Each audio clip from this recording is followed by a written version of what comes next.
Hi everyone, Lewis here. Today I want to talk about Creed 3, the new film which I just saw in Imax. I like these movies. I watched all of the Rocky movies again and the Creed movies last year, so I'm pretty caught up with these. I think I hadn't seen the Creed movies since I saw them both in the cinema, and I like them. I remember I had a bad experience with the first one because I had a bad screening with people being noisy and that. And it's weird because that must be getting on 10 years ago now, but I remember it very well. I remember all these things like this.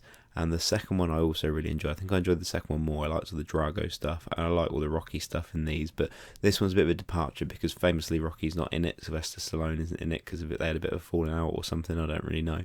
And yeah, so it's a bit different. And also Michael B. Jordan, the main star, is behind the camera as well. He is directing this one, which is quite interesting. I always like it when an actor steps into directing.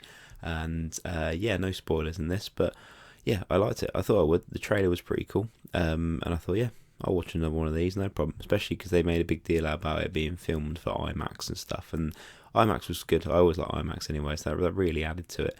I think the first thing I noticed early on was that again, I can't quite remember. I haven't done side by side comparison, but the boxing scenes seem quite different in this because I don't know if it's just because it's a different director or if they were trying something a bit different. But it took a bit getting used to. It was a bit too dramatic to start with. If that makes sense. Like it wasn't quite as. I know these are all they're not meant to be totally realistic boxing matches. They're all obviously dramatized going back to the beginning, but they just seemed a bit too cinematic in the sense there was a lot of slow motion and kind of close ups and that kind of thing, and just like it looked a bit weird to start with, but I got used to it.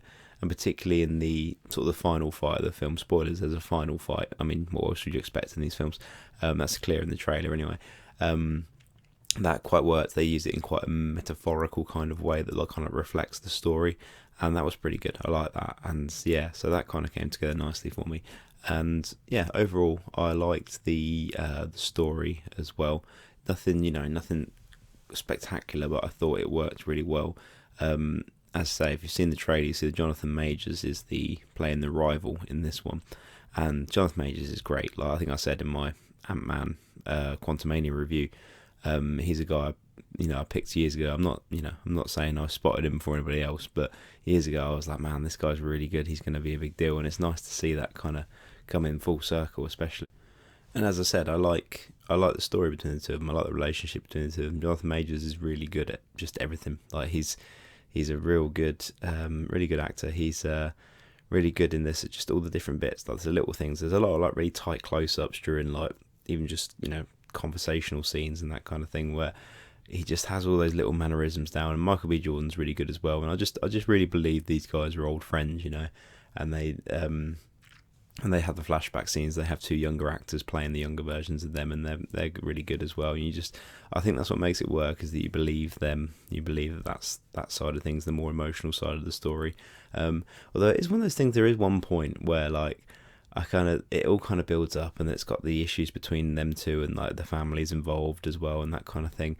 And I sort of thought to myself, I don't really think a boxing match is the best way to solve this. Like I don't think that's the answer. I think you just need to have but a good sit down, maybe with a therapist, that kind of thing, and just go through some stuff, just hash everything out. But I mean, I'd like to see that as a film. I reckon these two actors are good enough, and the supporting cast, that they can make that work. But I imagine it probably wouldn't do as good, especially for an IMAX film and that kind of thing. But yeah, they settle it with a good old-fashioned boxing match instead. So yeah, but still good. But yeah, I think if you like the previous Creed movies, I think this is more of the same in a good way, and a little bit different because there's a few different things going on. It's been a bit of a time between this and the last one as well.